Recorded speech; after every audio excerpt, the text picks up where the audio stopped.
Hello guys, আসসালামু আলাইকুম and welcome to my another new video. তো কেমন আছেন আপনারা সবাই? আমি আলহামদুলিল্লাহ বরাবরের মতো ভালো আছি।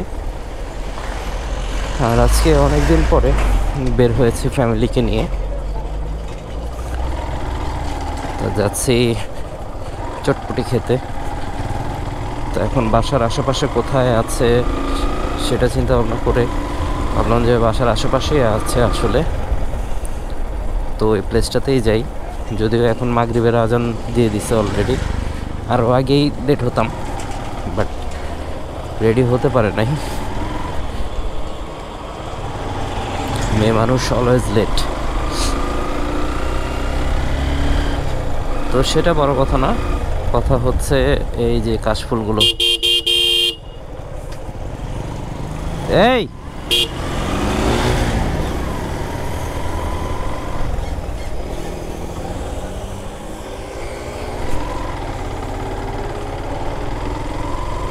এই বেয়াদবগুলোরে আসলে ধরা উচিত।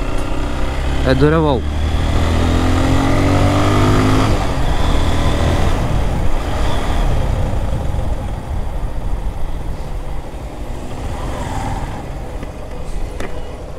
এইটা ফালাই দাও, ফালাই দাও, ফালাই দাও।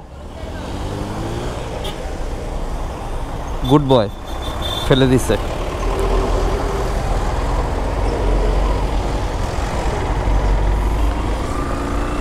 আসলে কাশফুলের যে অবস্থা দেখলাম, এটা ও যেভাবে টান দিছে আপনারা দেখছেন ক্যামেরাতে, পেছনে যেভাবে আসতেছে, এটা তো মানুষের চোখে মুখে গেলে যে কোনো ধরনের একটা দুর্ঘটনা ঘটে যেতে পারে।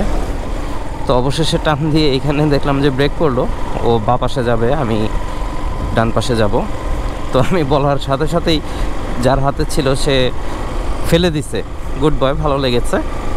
কারণ আমরা এমন কিছু করব না যেটা করলে অপর দিকে অন্য আরেকজনের ক্ষতি হবে। আমরা সেটাই করব যেটা করলে আমাদেরও নিজেদের ভালো হবে, প্লাস মানুষের জন্যও ভালো হবে। মানুষের জন্য কাজ করতে হবে, শুধু নিজের ভোগ বিলাসটা দেখলে আসলে হবে না। তো আমার কাছে বিষয়টা আসলে ভালো লেগেছে বাচ্চাদের, যদিও তারা খুব ছোট বয়সে মোটরসাইকেল চালাচ্ছে। দুজনের একজনেরও আসলে ড্রাইভিং লাইসেন্স নাই, হেলমেট নাই, কোনো কিছুই নাই। আমি দেখেছি, বয়সই হয় নাই তাদের। তারপরেও আসলে এমন অবস্থায় এই বয়সে মোটরসাইকেল নিয়ে এরকম একটা মেন রোড হাইওয়েতে আসলে বাইক চালানো কিন্তু খুবই রিস্কি। কারণ যখন তখন একটা অ্যাক্সিডেন্ট হয়ে যেতে পারে, যে কোনো সমস্যার সম্মুখীন হতে পারে তারা।